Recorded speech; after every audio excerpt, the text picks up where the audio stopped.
Hello everyone, and welcome back to Scary TV.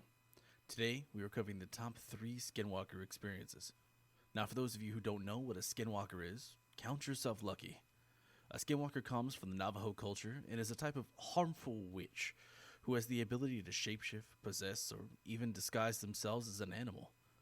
The beasts have deep roots in Aboriginal American folklore, and other tribes throughout the region have their own version of the Skinwalker. These skinwalkers are nearly impossible to kill. Some traditions say a bullet, a knife, or a spear dipped in white ash might be able to kill the skinwalker, but also might be the last weapon you ever yield. The first rule of skinwalkers is not to talk about skinwalkers. But we put our neck on the lines to inform you, so be grateful and hit that subscribe button, will you? Skinwalker Ranch is not the only place that has ever had sightings of these evil shamans. Many Navajo reservations have tales of beasts of unnatural proportions and various cattle mutilations. Some tales have been told of individuals feeling the presence of evil late at night and needing to be asleep before twilight's dawn out of fear of hearing an evil calling to them. Skinwalker Ranch is in Utah and was owned by Terry Sherman in 1996. Poor Terry had a hell of a time.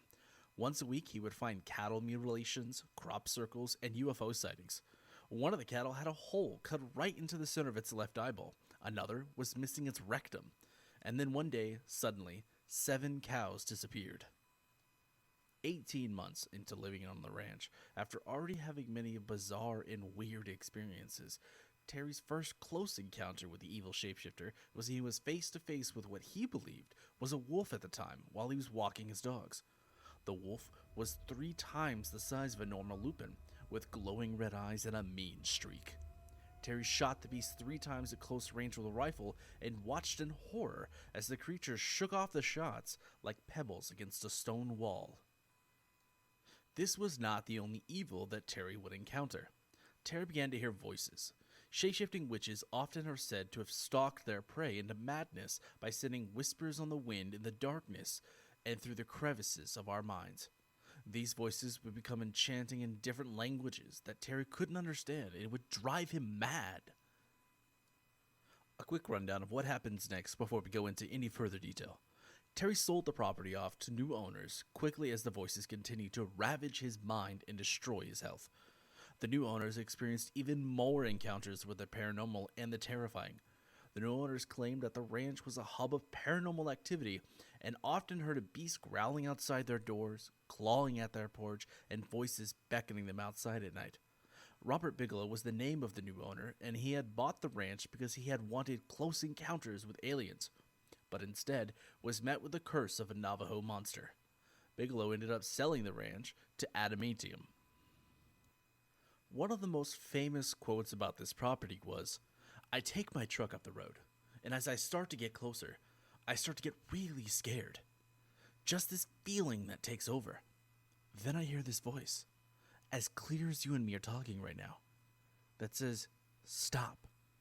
Turn around.' I lean out of the window with my spotlight, and searching around, I see nothing."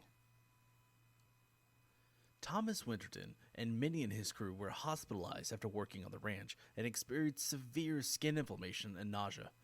It was said that they looked like someone had boiled them in a pot and brought them in, but doctors never found any scientific reason or medical diagnosis for what had afflicted them. To this day, Thomas swears the land is cursed. Navajo members are typically very stoic about discussing anything about these evil shamans, and for a good reason. These are evil incarnate and are not to be trifled with, or to be summoned by calling their name.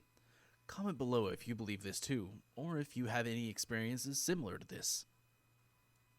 Now, let's get back to the ranch. There were many UFOs of various sizes around their property, almost as if they were drawn to the shapeshifters, or they were shapeshifters themselves.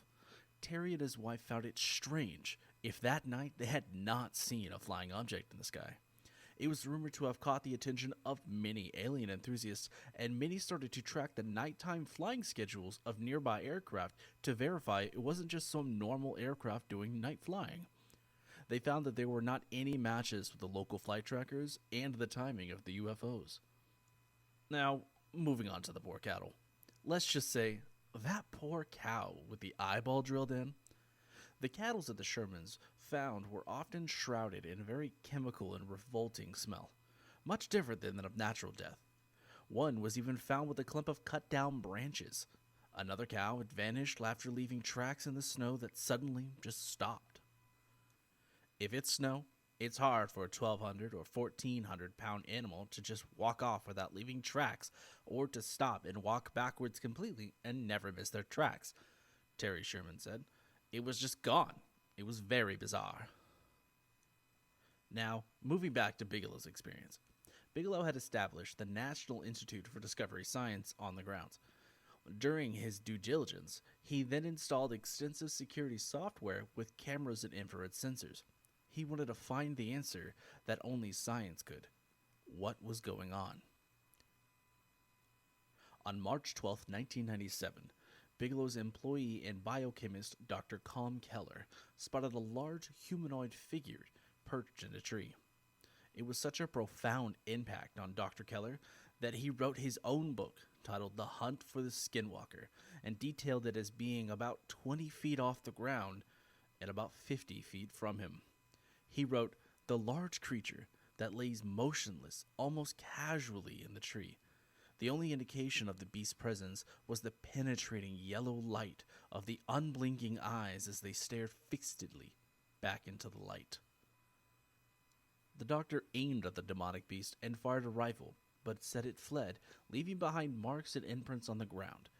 Keller described the evidence as signs of a bird of prey, maybe a raptor print, but huge, and from the depth of the print, a very heavy creature.